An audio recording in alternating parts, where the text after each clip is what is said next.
information on this webinar is general information and should not be viewed as applicable to your individual situation and/or circumstance. We recommend that if you have questions on your individual situation, that you follow up with either your attorney or specific accountant. Please also understand that the information we are providing is extremely fluid, is changing on a daily basis, and often getting superseded. What we present here today may very likely be irrelevant or incorrect tomorrow. As such, please note that it is only accurate as of today, certainly not going forward, and that even as of today, the information is only our best understanding based on how we have reviewed or interpreted the information.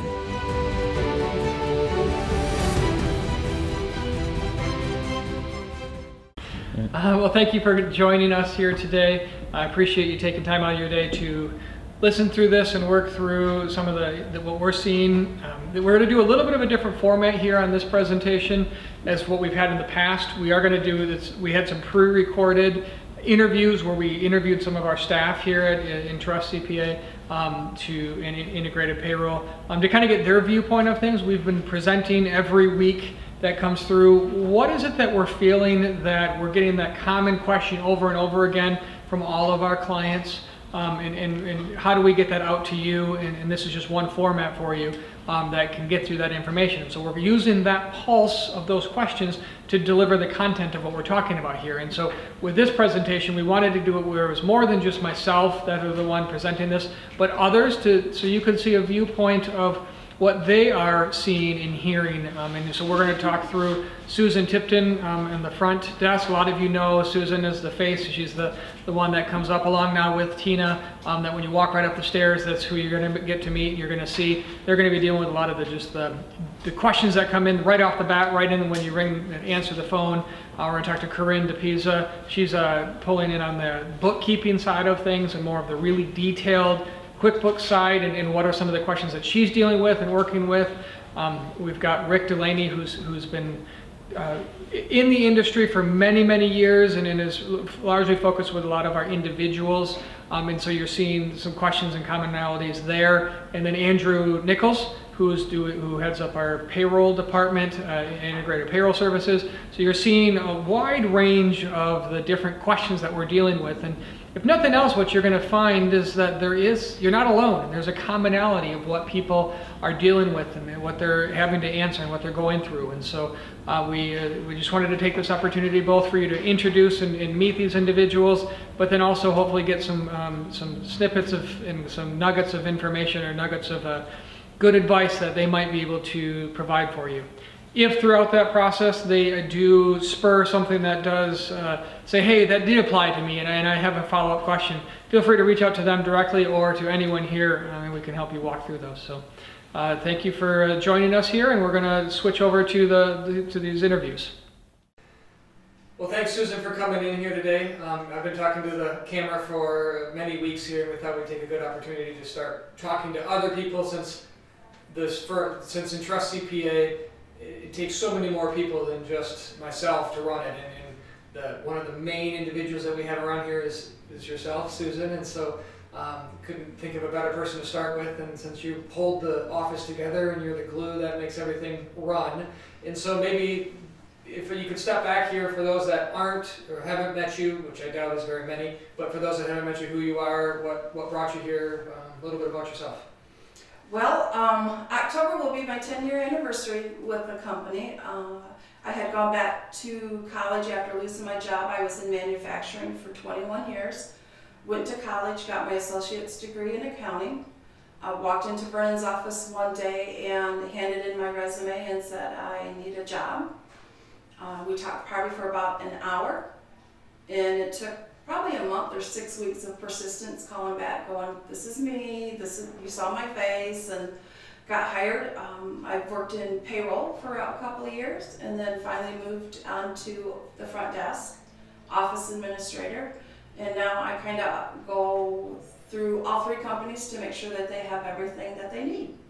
And there's persistence is still there. That's definitely something that we rely on heavily, is the persistence. So many of you know Susan as the smiling face when you come in, but also the one that calls and keeps everyone here here internally as well as all of our clients up on deadlines and getting things in and following through. So thank you for that. So. Oh, you're welcome. It's actually a pleasure to come, and it's nice to like your job and like the people that you work with. So that's great. We like to hear that. And so part of what you've heard me say in the past is these sessions here. What we're trying to do is just to take a snippet of what the pulse of what we're hearing, what we're feeling every given week. Because in general, if we're getting the call 10 times, you're probably asking the same thing. And so if we can take that and allow you to watch it at your convenience, that would be even better yet. And so with that, we thought we'd take the opportunity here to have Susan answer some of the questions that she's getting inundated on a regular basis as well. And so I kind of opened it up, and so maybe we'll start with what's your number one question that you continue to receive and get? Where's my money? Well, I want to know that. Where's my money? Where's my money? People are calling in because they haven't seen the stimulus check. So the question is, do I qualify for it? And if I do qualify for it, how come I don't have it yet? And so what do you tell them in that case? Generally, I will go in and I'll look at their, number one is I look at their tax return to see if they have filed a 2018 or 2019 tax return. Mm-hmm. If they haven't filed either one of them years, that's the first thing, is you need to file that 2018 or 19 tax return as soon as possible. And then I'm going to look at the adjusted gross income, make sure that the people are within the qualifying parameters and that they meet those guidelines that the government have put out there. And then I would look to see if they have direct deposit information that was included on that tax return. Mm-hmm. Because if you had a credit that you pushed forward, the IRS is not going to have your direct deposit information. Mm-hmm. So at that point, then you could go up to the irs.gov website, get my payment button is there. You could select that button, and it would go through and ask you questions to verify that you are who you are, and you'd have your adjusted gross income number that you would have to know and some other information. And at that point, you would be able to enter your direct deposit information to get that money into your bank. Gotcha. So the first step, what I'm hearing is if you haven't received your stimulus check, give Susan or Tina, give us a call here at the office. And you kind of precursor and walk through a few things, correct? Yes, we can verify that, first off, that you qualify for that. And so in general, you should have received your your stimulus check if you're going to be receiving it electronically. It should likely have come in already. So if you have not seen it, give us a call. We can do some triaging a little bit to see whether or not there's some things that we can do right now to get it to come faster. There is a date that I've heard out, May 13th, that has just hit the media. Can you explain that date a little bit, and I can go into it too? Yeah, if the IRS does not have your direct deposit information, you have until May 13th of 2020, 12 p.m. to go up and enter that direct deposit information to receive your funds electronically. After that, they are calling that a deadline to cut off, and they will start physically mailing paper checks to people. And so while they're doing that, you're going to see it in the media. It could be perceived as a negative or a positive thing, but ultimately what they're doing is they're giving a bright line test, or cutoff, if you will, that they're going to start mailing checks on that May 13th. And so if you get the information in beforehand, they will do a direct deposit. If you don't have the direct deposit information after May 13th, they're going to just mail you the stimulus check, assuming you qualify for it based on what they have in there as well. And so we do have a little bit here that if give Susan or Tina here at the office, or myself or anyone at the office a call, and we can walk through and find out whether you should have received it, and if you should have, then we can go through and point you to the right direction of where you can get in. And I would do that sooner than later to double check on and make sure that it's yeah, we've only got a couple of days left until we hit that 13th, the day of the 13th deadline. Okay. Also, we can verify, looking at your tax return, one of the things they're going to ask you is your address. So if you've moved within the last year and you haven't registered a change of address with the IRS, you're going to want to. But you have to be able to put in the correct address to match that information that the IRS has on file for you. Yeah, so that's a common thing that we're seeing is if you're using the 2018 information and you've since moved, if you're using the 18, you have to use the address that you had on that 2018 tax return. If you're using the 2019, you have to use the information that's on the 2019 tax return. And so if you put the wrong information in, you're going to be locked out for 24 hours. 24 hours, yeah. And so know that A, you're not alone in the frustrations that you're feeling, but B, it does take some matching to make sure it's correct. But for the most part, the website is working, it is funding through, or it is working through. It's just a matter of finding that right information to make sure you submit it in correctly. Yeah, and if you had gone in before, you know, and not been successful with it, they were having glitches at the very beginning of this. Mm-hmm. So make sure that you do go back in now to try and enter that information to get your money. You're going to get your money faster as a direct deposit than if you are going to wait for a paper check. Correct, yeah, and certainly, if you do qualify, if you don't get to direct deposit, it will likely come via a paper check. And even if it doesn't come via a paper check, ultimately you're going to get it in part of the 2020 tax return. So if you don't receive it, and you should have received it, it's not like you're going to lose it. It's just a matter of timing. We would rather have you get it now than later, but definitely it's something that you don't have to worry that you're going to lose it if you qualify for it. So, and then the next question that I'm getting is more on from our business clients. We have started seeing quite a few of them. They've applied for the PP loan, they've received it, so they're calling in going, what do I do with this money now? Yeah, that's a question we're getting a lot, and we're doing our best to help and walk through that. So definitely take a look at some of the webinars that we did before. I'll put a link to them here, out there. There's a lot of information. Give us a call, we'll walk through. We are doing our best to document through those, to strategize what do we do from a documentation point of view, from a bonus point of view. Do I call my employees back? That's one thing. That is another, you know, John, I'm glad you brought that up, because that is another question that I'm getting is, how do I make sure I recall my employees and I do it correctly so that, number one, I do want them to come to work, or number two, they don't want to come back to work. They want to enjoy that unemployment for the summer, yes, you know. Yeah. And so there's, without having going back into information we've already provided, check some of the other websites, or give us a call. It is a very personalized or business-specific decision there, and so strategize. We've got spreadsheets available that we document or we can provide to you just to go through and to make some plans of when and how and what we're planning on doing planning for it. And so that is a very important thing to be thinking through, and so that is a stage that a lot of our businesses are at right now. They're at right now, so I'm seeing a few of those calls. Also, I want to put it out there, we have call lists for the clients that we have received their tax returns. We realize, you know, everybody's been a little bit delayed with the PPP loan applications, making sure our clients had those in. The idle loan applications, making sure that we had those in for our clients. So we are now getting back into making sure that we get those personal tax returns done. You know, they are all business, or not business, I apologize. Personals and states, federal and states, are due July 15th.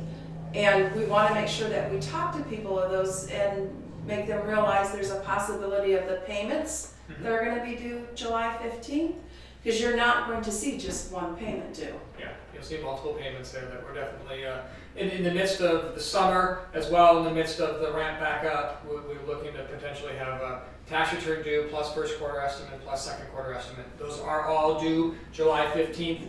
We are finding that a lot of first quarters would very well. So we may owe a bigger first quarter, but then we're offset against the second quarter that didn't do as well because of the COVID-19. So do we average them? Do we do one or the other? So talk with us specifically to make a plan on what it is that we're going to do for estimates. We're also having to estimate in some employee retention credits or some other, this CARE Act incentives that are coming through. So there's plenty that's already happening, so definitely be aware that we should be talking. But know the July 15th deadline is coming and is out there, and so there's multiple payments that could be due then. Good. Anything else that you can think of, Susan? Or no, just if, like John said, if you have any kind of questions, please give us a call, and if Tina or I can't answer the question, we'll make sure that we touch base with the accountants, and one of them or Tina or I would get back with you to answer any questions that they may have. Yeah. And thank you, and I think that hits on to you too when you hear us talking, myself or Jeff or Katie or whoever, that we are a team here. It's not just myself, it's the team. So Susan is an absolute critical part, Tina is an absolute critical part, and so know that when you're talking to them, you're talking to us being InTrust CPA, and it's all of us as together. And so we'll try to get the right information to you as quickly as possible. So. Yeah, and to realize sometimes there will probably be a small delay getting back because everybody needs to realize the majority of the office is working remotely, so we are working from home. So it's a little, you have to make sure that you're leaving or taking good notes to give good notes so that when the accountants reply, they can have a bunch of information pre-hand to know, what your concerns are to be able to answer those questions. With people working remote, is there a different phone number to call, or is the same one still good? Nope, I took my phone off of my desk, and we have internet-based phones, which is worked out great for us. So I could take it home, plug it in, and have Wi-Fi, and sit there and answer phones either in my pajamas. I do tend to make sure I get up and shower every day because John likes to have surprise Zoom meetings. Yeah, I do that surprise just to keep them. And we've got lots of pictures outside of Susan's office. She has a whole zoo there between squirrels, chipmunks, birds, and other birds. Yes. It has been a fun. Yeah, I'm making a documentary for National Geographic. I like it. Well, very good. Well, thank you, Susan, for coming in, and thanks for everything you do for InTrust. Oh, thank you. It's my pleasure. Maybe if you could tell me a little bit about yourself, who you are, what brought you here to InTrust CPA, introduce yourself to those that don't know you, and start with that. Okay. I am a staff accountant here at InTrust, and I focus a lot on bookkeeping, and I came here because my husband and I have a small business, and I got to know John over the years. We've worked with InTrust for many years, and I got to know John, and I came in as a bookkeeper, and here I am. Like I said, my husband and I are small business owners, so I have a lot of knowledge within that, and working in QuickBooks. You got the small business hat on, definitely. Yes. When you're in there, when you're working with the clients that we've got you paired with, you see both sides. You see the bookkeeper side, but also the accountant side, if you will, too. So, and also this is Corrine DiPisa. I guess that's yeah. And so again, what we're trying to do here is take this, what we're seeing, what we're hearing from multiple different angles, multiple different viewpoints. That we're all dealing with this COVID-19, with the CARES Act, with the PPP, with the individuals, all from different angles. And so from that in mind, so the idea that says you're in the detail weeds of the bookkeeping side of things, what are some of the things that you're hearing day in and day out, even today, or yesterday, or well, not yesterday, but even before? What are some of the things you're hearing? A lot of focus right now, PPP loans are coming out.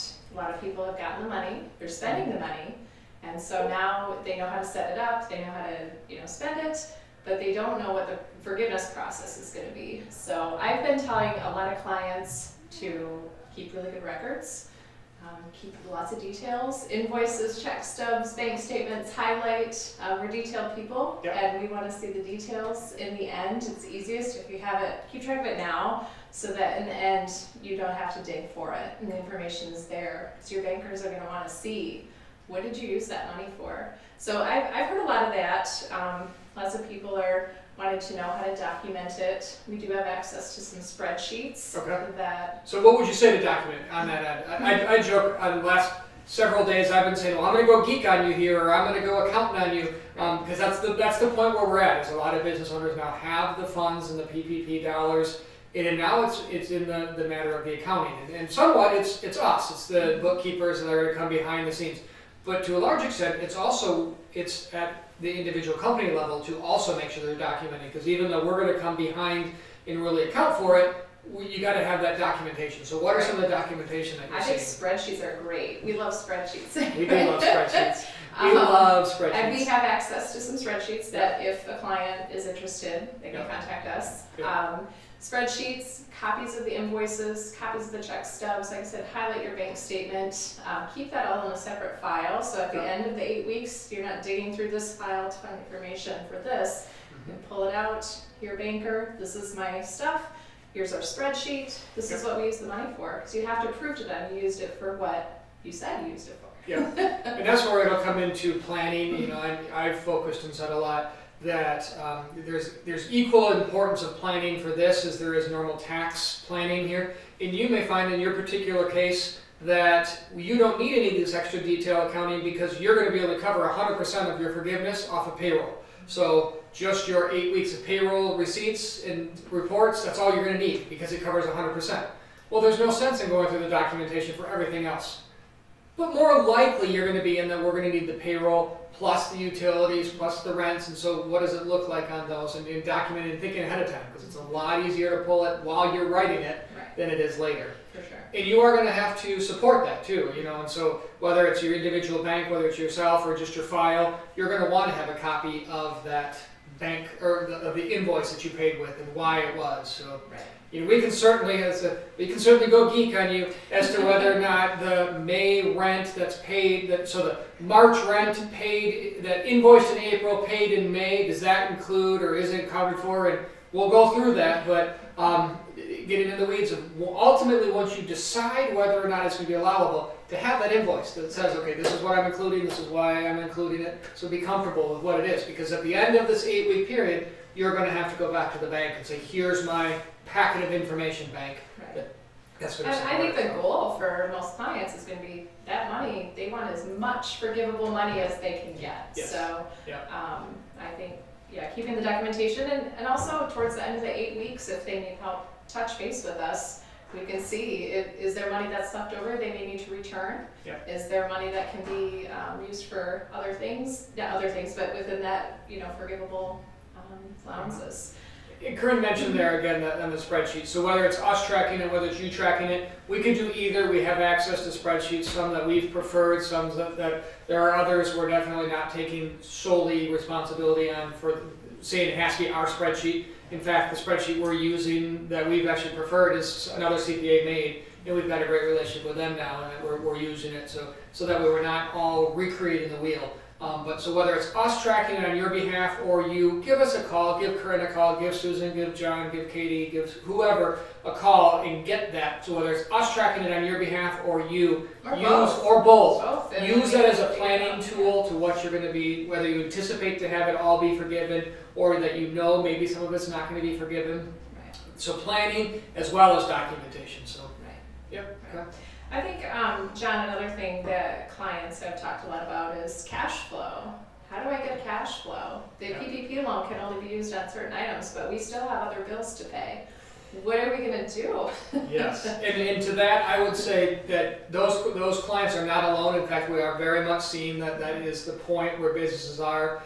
They maybe businesses are flush with cash, but it's only for certain things that they can use it for, and so they're hesitant to use it for anything else, which they should be. Or individuals, well, I've tried my unemployment, but I didn't come through, and I thought it, so I was tighter.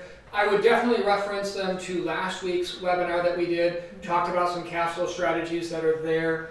There are other options that we should be asking. I just talked to someone this morning on whether we should be getting a secondary loan. That may be the answer. It may not be. Maybe the answer is that we go back to our creditors and talk with them. So there's a lot of different strategies for the cash flow. And but know as those clients are hearing it and as you're talking to them that you're not alone in that. And that's the point where we're at, where it's going to be tough, and it's only going to get tougher for a while here because the cash flow is going to go out before it starts coming back in. Right.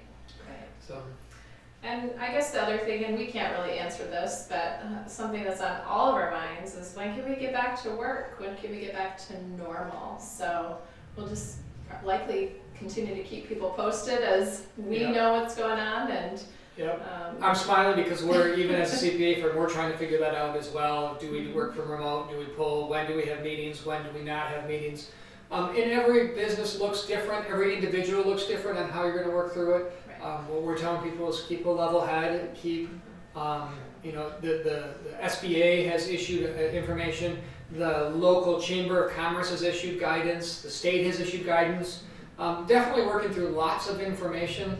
The trade associations are also providing great information. So the Landscaper Association, or the Attorney Association, or the Accounting MICPA. There's lots of different trade associations for your specific that you can Small utilize. Business Association of Michigan is like one. My only plug here that I would say as we look through it is to keep a level head and understand that there's viewpoints from both sides, and you got to understand that. And whether it's at the state level, the federal level, the state level, your business level, or your family household level, it has different ramifications, similar thoughts and theories, but different ramifications throughout each individual microcosm of it. So. Right. Good. Any last advice that you would give, that's something that you're seeing, that you repeatedly have to answer, that you've talked through over and over and over again? I think that something that we continue to tell our clients is we're here for you. We're reach out, we're continuing to do what we can, keep knowledge. We're all watching webinars a little obsessively, trying to keep up with all the ever-changing information, but we're here for our clients, and we'll continue to be here, so reach out. Yeah, reach out, give us a call, and it's not just myself, it's Corrine, it's everyone. That's part of what we're doing here, is for you to now start seeing and get out there that we are a team here, so certainly reach out and talk with us, absolutely. Right. And I also think, this is a good time to, if you have the time to get creative with your business, it's a really good opportunity to. You see so much creativeness going on right now with people restructuring things and just figuring out ways. Do you have any examples of that? What do you mean? There's a local taco shop downtown that I've never personally even been there, but I read a little bit about them, and they restructured the way, instead of being a restaurant, it's my understanding that they turned into a convenient type store. And I figured that was a creative way. People can still come in and meet their food needs and be able to step into their shop. So. And they come and meet. When you hear stories like that, I'm ecstatic and I'm thrilled. We talked about that last week on how to think outside your four walls and to think within and spread what you already do. Know that we're here, and as you do that, there could be new ramifications. So if you're when you typically aren't subject to sales tax, but maybe you are now subject to sales tax. And so don't hesitate to call through, think through, and those are great scenarios that we should be doing, because it does allow an additional revenue stream, an additional use of what you have available. But there usually are ramifications with it too, so we should talk through. So that's exciting. It's good to see. So. Yeah, and I would say my last bit is for our clients to have hope. There's a lot of good people out there. There's a lot of good people doing good things. We may not always see the good, but we need to look for it sometimes and just have that hope, because in the end, it's all going to be okay. It's tough right now, though. It is tough. It's going to be okay. Shay Pataja has been posting on her Instagram and a few others of the positive news. I think she's not the only one. There's lots of them that it's definitely out there. You see lots of the people indicating, there's a lot of negative news, but there's also a lot of positive and hope that's there that you can make it through. So yes, we can do it. Well, thank you for joining us. Thanks, and thank you for coming in. All right. Tell me a little bit about yourself. Part of what we're doing here is to introduce everyone to the different team members of InTrust CPA and InSolutions. And then you've heard me say it's not just myself, it's not just Jeff. We're all here together. So maybe if you could introduce yourself a little bit, who you are, how you came to being here. And sure.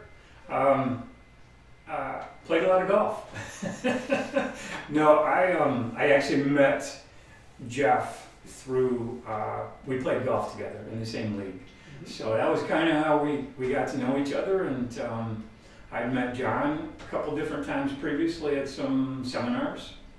And I've been a CPA for about 40 years now, Western Michigan graduate. Had worked with a big firm out of college, a couple small firms, and then who merged into larger firms. And I got some good tax experience, spent about 10 years in public accounting. Then had a friend ask me to become a CFO for his startup type company, which was in the pension consulting and investment advisory business. And we grew the company to about 40 some employees, and did that for about 25 years. Sold the company, moved up here a few years ago, and I knew I wasn't ready to retire, and it's just been, I'd always been thinking about going back into public accounting because I always liked the interaction with the clients.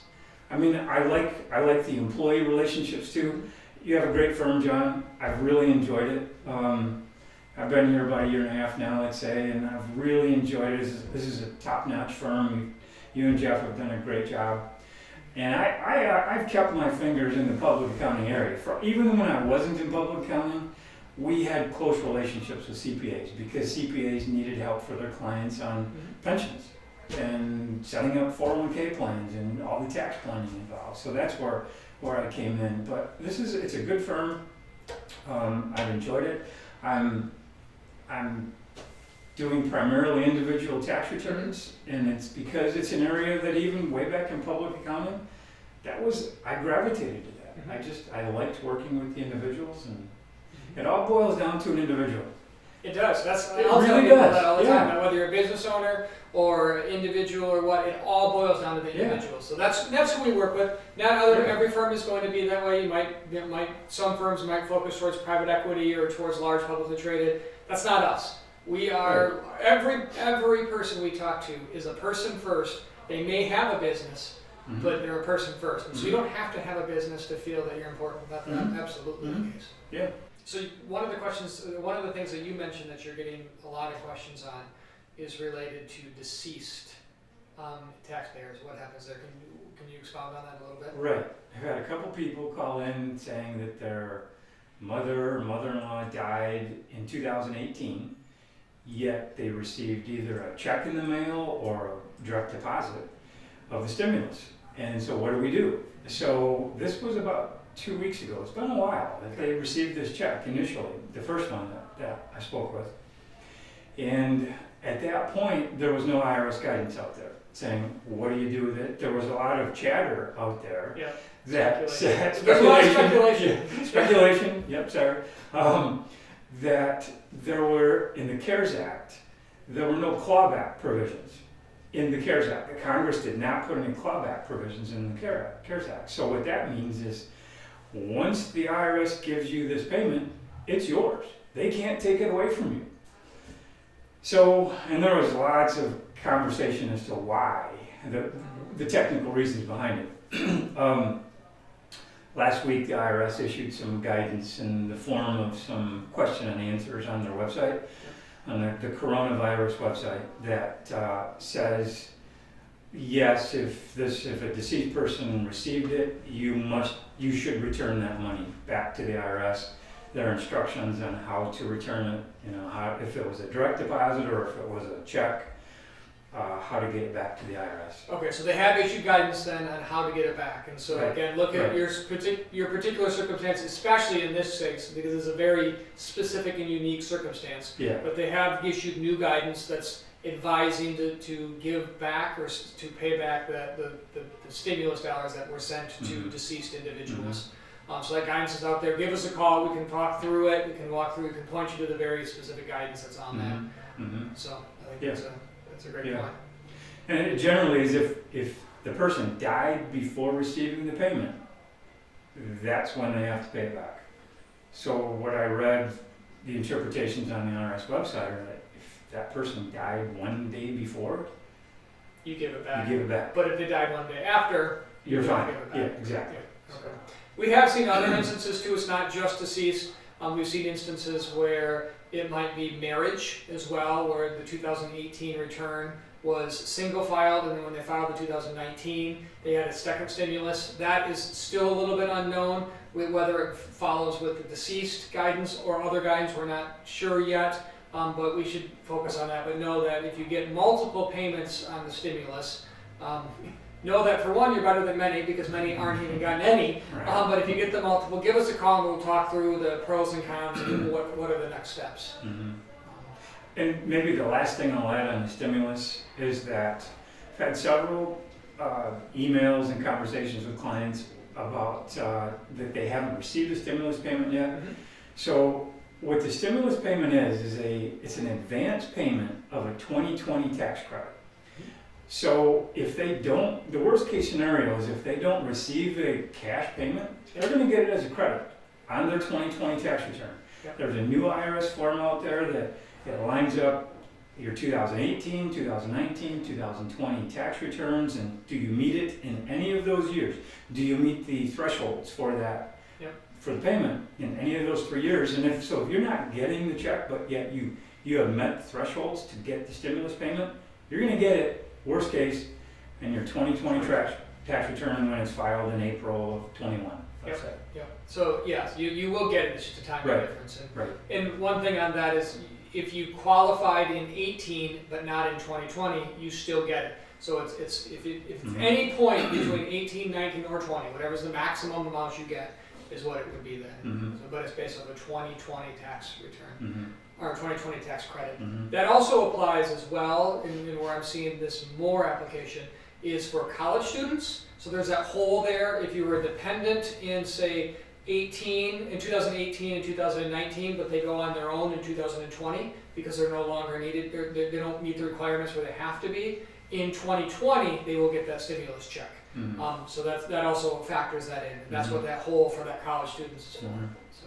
I mean, it's a complicated thing. I've heard some people, some friends and neighbors have been complaining they haven't gotten their checks and that sort of thing. But folks, they're issuing about 150 million checks. And I think as of this morning, it was about 130 million have received their payment.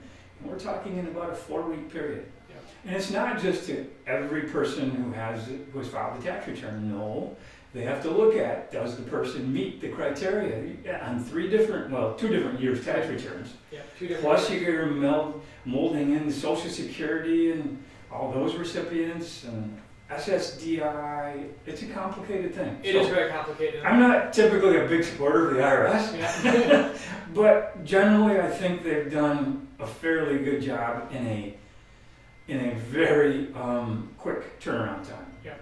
So. To get back to a little bit what Susan and I talked about was there is the period up until May 13th where you can still provide the IRS with the information. So that is that May 13th. So give us a call if you want. We can point you to that website or go to the IRS website. That's there through May 13th. After May 13th, that will be shut off, and then it'll be based on the paper check only or the 2020 tax return. So. Yeah. Well, any other pieces of advice that you give, any other questions that you're receiving? Again, the point of what we're talking about here is just what's that pulse? What are we feeling that you're getting lots of calls on related to just anything? Right. Well, I do a lot of individual tax returns this time of year. Probably the biggest change I've noticed from prior years is more people want tax projections done for 2020. So I've just finished up the 2019 tax return. Now let's take a look into the future. What does it look like for them for 2020? For several different reasons. It could be that they've planned on retiring in 2020. Irregardless of the coronavirus issues, they were planning on retiring in 2020. So that's the one big thing that I think anybody retiring in 2020, we need to look at your tax situation. Because it not only involves maybe less wage income, but more Social Security income, which that's not always clear cut. How much of Social Security is taxable income? How much? And I've gone through that with just a person on Friday. We talked about that. How much is taxable? How much Social Security income is taxable? And it depends. It depends on what your other income is. Well. Can you give me a rule of thumb? Well, there are some rules of thumb, and he was above all of basically the income threshold, so 85% of his Social Security will be taxable in 2020.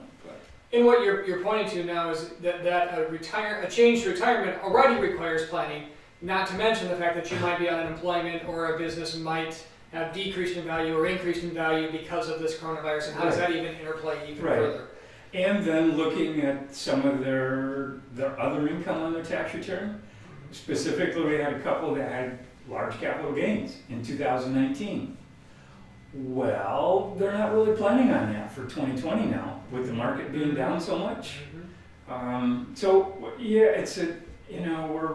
It's a moving target, but it helps them focus on, this is how much I need to set aside for taxes. This is what we plan on. And okay, if something big changes, like maybe they sell a piece of land or something that they hadn't planned on, okay, maybe I should talk to Rick about redoing my projections, my estimates, my tax estimates.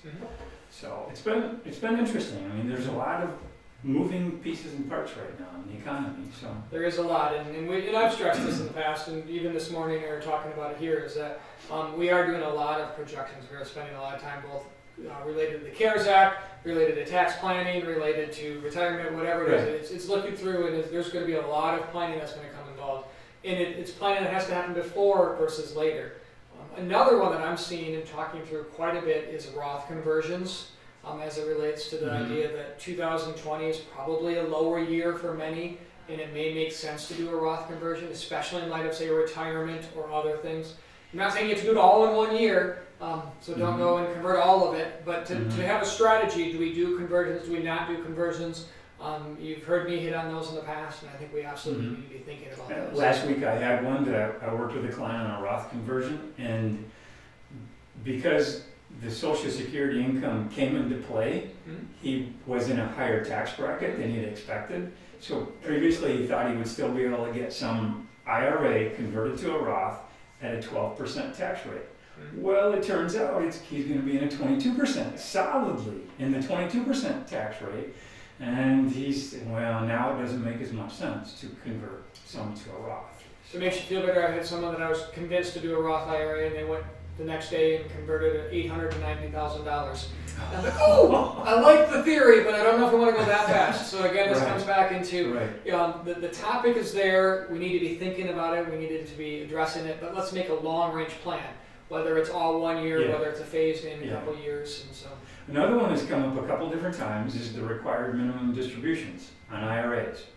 So in a couple different ways, at first the law changed to age 72. Yep. So I had a couple clients impacted by that previously it was April 1st, you must take a required minimum distribution by age 70 and a half. April 1st of the year following the year you turn age 70 and a half. Well, tax law, that was passed in what, December? Correct. The CARES Act. Or you're talking the Secure Act. Secure Act, there you go. In December, that changed the required minimum distribution to age 72, with a couple little caveats or transition periods, but generally age 72 now. So I had one client that now we had planned on minimum distributions in 2020 for them, and now they don't need to, so that changed things, our projection. And then another one with the CARES Act has now said all RMDs are not required to be paid in 2020, which changed a couple other clients, different clients that we've all been doing planning on these clients, and now they hadn't taken their RMDs yet in 2020, and there was a significant amount that they decided, nope, let's not take them. We have other resources, let's not take the RMDs. The market is down, so I don't want to have to pull money out of my investments at this point. We have other savings we can live off of, and dramatically change. That's what you're hitting on there, as an individual. In theory, if you don't have to take it out of the market, you should be able to weather during this period and get back as it comes back up. Right. To add on to that, though, you just mentioned the 3 levels of tax planning, all compacted on top of it. I'm going to add one more right on top of that says, even though you don't need to take an RMD,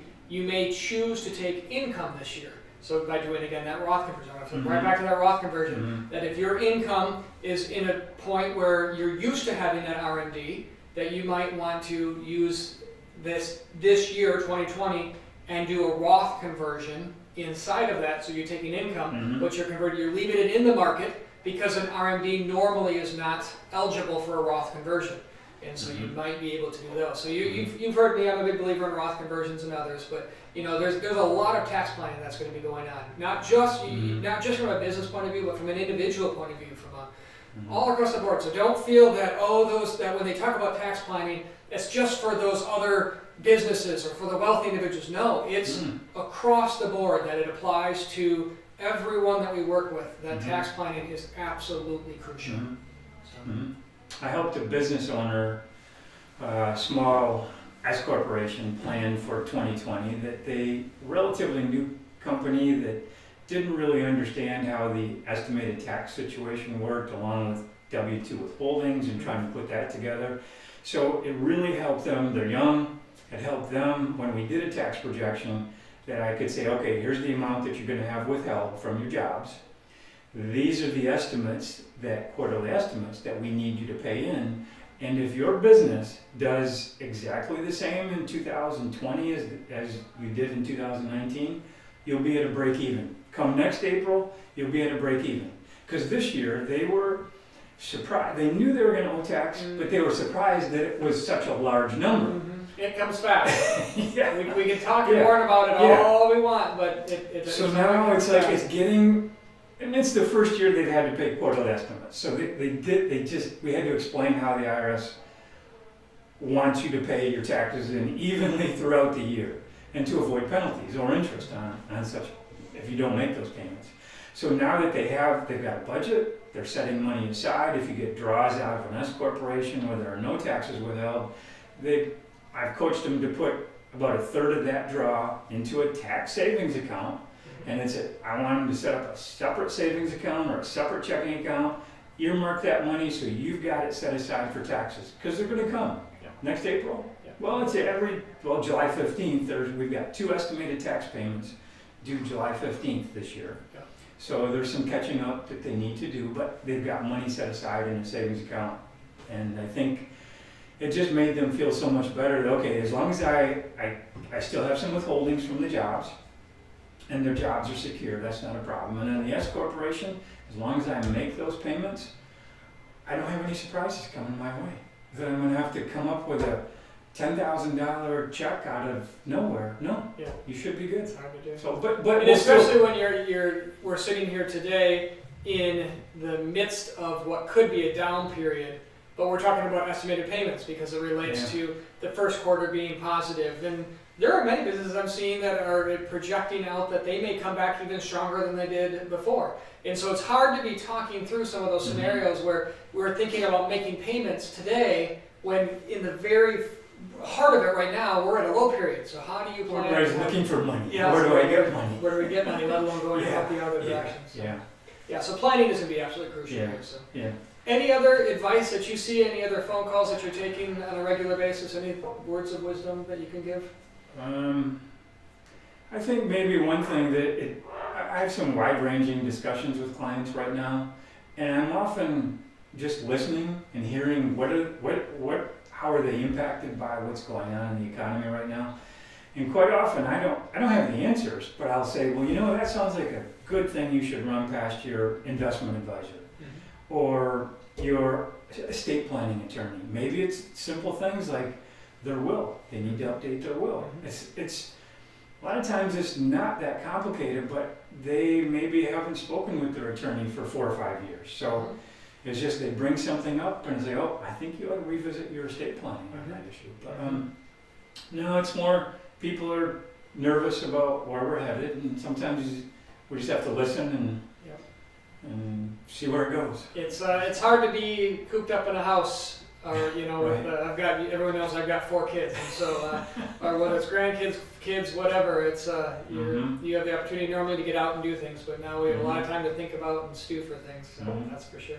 Yeah. So, well, good. Well, thank you for joining us, and Thank you. appreciate it. Yeah, enjoyed it. Thanks, John. I'm Andrew. I'm the director of integrated payroll. So I'm the payroll side of this operation. As the payroll tax credits that are coming out, they're impacting everybody in all areas. But I'll be the side that helps with coordinating those tax credits, with wages and coding things properly, and helping interpret what's going to impact the employee wages. Yeah, so Andrew's the one that when I say that we love doing payroll and I smile and smirk, he's the one that gets to deal with the fact that I say we do it, and then I know that someone's going to follow up behind us and take care of it. So he gets all the details of when I talk theoretical, he's got the practical side of it that says, well, that's all good, John, but now I need the answer here or here or here. That's that's the role you do, and you spend a lot of time talking with people. Yeah, exactly. You spend a lot of time talking with our clients, just kind of brainstorming different ideas, different strategies for more than just the payroll side, but also a little bit on the HR side of answering questions and working through that. How does this interplay of the yes, there's the detail side of things, but also the practical side of, well, I wanted to call an employee back, but now they won't come back, or how do I deal with that, or some of those. You're taking a lot of those calls as well. Yeah. At first, we were all getting tons of questions from anyone that would pick up the phone, really. So, I can help interpret the policy questions and see, we can get the research done on anything that's new, or we can get John involved if need be or when need be. So He gets to be in lots of those discussions that I am similar. It says, well, I'm not an attorney. yeah, However, here's what I think. And so we're going to exactly. qualify ... But at the same time try to give you that advice. Is we're not attorneys, but at the same time, here's what we're seeing. Here's the best practices that we're going across the board. Yeah. So on that end, what are some of the questions that you're seeing on a more regular basis that you're being faced with? Yeah, we initially there was a lot of people that got put on unemployment. So originally we were getting lots of questions about how I handle my individual claims as the business owner, how I manage those claims for my employees, what can I do to participate in work share program, reduced hours, and we would help as best we could. Unfortunately, the phone lines for the UIA was shut down. That didn't help because that's normally our way in. Are you seeing them open at all? No, right now? no. Yeah, so I'm still seeing where people are calling. Even this morning, I was getting some correspondence on what they came back with a denial letter. How do I get a hold of someone? I just tell people you're not alone, Right. and just keep plugging along and keep pushing forward. Yeah, or even if you get some bad news, they will certainly work with you after the fact. Whenever they do open those lines up, there's going to be hundreds or thousands in the same position as you, so they can't ignore it and just force you to pay something because it's a little late. We have the ombudsman line that we normally can contact and help smooth things over. That's traditionally what we would do, but that's also shut down. So Yeah, so pretty much there's very limited voice communication with the state of employment. Yeah, and the one thing I would stress, and I do at every occasion I can, is that all these tax agencies have automated mailing operations. So these notices kick out when somebody in the back end changes one setting here or there, and it may not reflect the true situation. So just So we're seeing that quite a bit, say on the unemployment, where the letter itself says that your rate is being adjusted, or says that it's not part of the qualifier, the specific thing. Those are old notices, so they've come out and changed the guidance subsequent to that information, but they're just using a form letter that's coming out there. So keep forward the notices to us, feel good, but what we're telling people is not to be overly stressed out. So send them, ask them about it, or ask us about it, but know that there's more auto emails that don't apply than that do apply right now. Yeah, exactly. We can be that filter for you on whether you can ignore that or we need to take action. The things that you might take action on are these maybe a fraudulent unemployment claim that you could still go into your MyWAM access and dispute something and report it as fraudulent. So that would be something you want to get on top of right away. And we could talk through, so a lot of, as business owners, you're asking, should I be reporting these or not reporting them? Even now, if it's not being attached to your rating, what's the right answer to do? So we can walk through those strategies as well. And I'm telling a lot of people, jump in and tell me if you think otherwise, but the state where I'm seeing a rash of unemployment things right now is that they're dealing with the unemployment, so part-time employment. So you answered a question that you were part-time employed and you're unemployed. So which one trumps and which one doesn't? And those are tough questions because I would say the state of Michigan tends to think of one scenario only and not all these other what-if scenarios that the real life has. Because if you step back, unemployment was designed up until 4 weeks ago was if you were an employee of an employer that reported. So they built this huge infrastructure overnight basically to handle what about these what-if scenarios. And the unfortunate thing about it is it's resulting in a lot of people being denied that shouldn't be. And like you just mentioned, you can't call anyone there because they don't know, and it somewhat feels like you're trying to shove a square peg into a round hole, and it doesn't work. And that's what I'm kind of telling people that you got to keep presenting information to the best of your ability and what you can stand behind and know what you can stand behind, because what we have seen is at the end of the day they will make adjustments both for your benefit and against your benefit subsequently. So that is one thing the unemployment agency is good at. It might take them a year, so you might not see your unemployment benefits for a year. You'll get them, it just is going to take time. Right. Likewise, they can take it away just as easily. Yeah. There was a rash, and an email went through this weekend where they double deposited on Friday. So don't be surprised if you saw an email that said, okay, you had a deposit that came in and was showing as pending that they pulled back. So that did go through several people that I had talked to as well. So, anything else that you're seeing? Any common questions that you're going through? Right now, it's sort of transitioned to people being concerned about the forgiveness piece of the PPP loans. So, how many employees can I bring back at what wages if you're on that cusp of a 100,000 limit, and how will that impact the ultimate amount that they can have forgiven? What can they plan for? And that's something that John's going to have to step in and help work with them on. And where I'm telling people too, we've talked about this on the planning strategy on using those spreadsheets, where Andrew's going to come in and where integrated payroll is going to come in for the client. So we have the mutual back and forth is the reports. So both reporting at an employee by employee level, as well as the details, so it's both before and now. And so a lot of it's available online. So we're not trying to push off. So when we say it's available online, we're not trying to just say, hey, we don't want to do it. We can pull the information reports for you if you really need it. So it's not us being selfish. It's us truly trying to give them access to their information. Yeah, right. So you can pull it for any time period or group of employees that you need. You can do before and after comparison that way. But the more familiar you can get with both ours and your online portal, the better you're going to be. You'll have quicker answers and you'll be able to make more comfortable decisions. Yeah. And that gets into the documentation that Corrine was talking about as well, is that we're going to be doing things both from a planning point of view as well as a documenting point of view, and so we're going to need both of those, and they're going to be coming through. And that's what we're hearing, and that's the pulse of what we're having right now is, okay, I got the loan, now how do I account for it? The same thing is for the employee retention credit, is okay, we're doing this, how do we document it? A lot of the reports are there and we're being built out for this. So yeah, right. This hit everybody at the same time, so you as the business owner are trying to work through the same questions that we are, as the accounting or the payroll administrator, and so are the software companies out there that are, handling payroll processing. So they've caught up just like we have, and now we've got some good tools behind us to get you some reports or just visibility on the credits applied. And I am excited about the reports that are coming out that Integrated has that are going to specifically show what's the anticipated employee retention credit, what is the allowable PPP part that is there on the reports. I've been excited about what I've seen. Yeah, so it'll track the credits that have been used, and anything that's in excess, for example, will flow to that 7200 form. You can get those back sooner than waiting for the quarter end returns that you might normally would. Okay. Anything else that you see coming up on a more regular basis? Any other questions, concerns?